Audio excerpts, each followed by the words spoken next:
Hello दोस्तों, नमस्ते, प्रणाम सभी को, जय श्री राम। मैं हूँ सीमा मौर्य, मेरा चैनल है सीमा रंगत। आप सभी को सीमा रंगत चैनल में स्वागत है।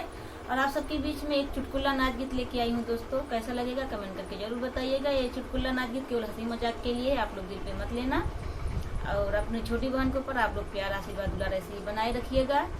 और जितने भी आप सब मेरे भाई बहन नए लोग हो, आप लोग प्लीज आप लोग सब्सक्राइब शेयर लाइक जरूर करें। और वीडियो आप लोग फुल वॉच करके देखिए, तभी वीडियो का आनंद मिलेगा आप लोग को। हेलो दोस्तों, नमस्ते, प्रणाम। मैं हूँ किरण प्रजापति। मेरे चैनल का नाम है संगीत बाई किरण। तो हम लोग चुटकुला नाच गीत गाने जा रहे हैं। कैसा लगेगा कमेंट बॉक्स में जरूर बताना और ज्यादा से ज्यादा सपोर्ट करना हमारा। तो आइए सुनाते हैं। कैसा लगा कमेंट करके जरूर बताइएगा आप लोग। जौनपुर से आवेला सोनार छोटी ना नदी, सोनार छोटी ना नदी, सोनार छोटी ना नदी।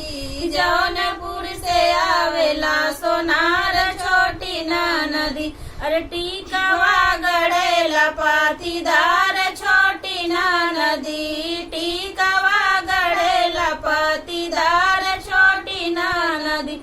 टिकवा भैले अपना सोनारवा भैले सपना, सोनारवा भैले सपना। अरे पियवा भैले गुलरी का फूल छोटी ना नदी, अरे पियवा भैले गुलरी का फूल छोटी ना नदी।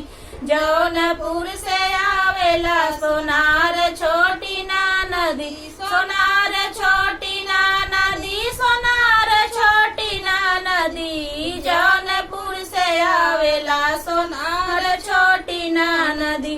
अरे नाथिया गड़ेला पाटीदार छोटी ना नदी, नाथिया गड़ेला पाटीदार छोटी ना नदी।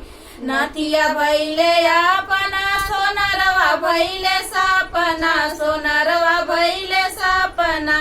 सजनवा भैले गुलरी का फूल छोटी ना नदी, सजनवा भैले गुलरी का फूल छोटी ना नदी।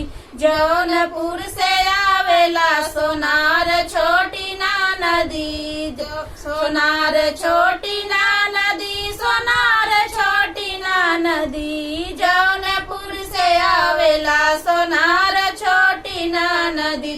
अरे कार धन गड़ेला पाटीदार छोटी ना नदी, कार धन गड़ेला पाटीदार छोटी ना नदी। कर धन भैले अपना सोनारवा भैले सपना, सोनारवा भैले सपना।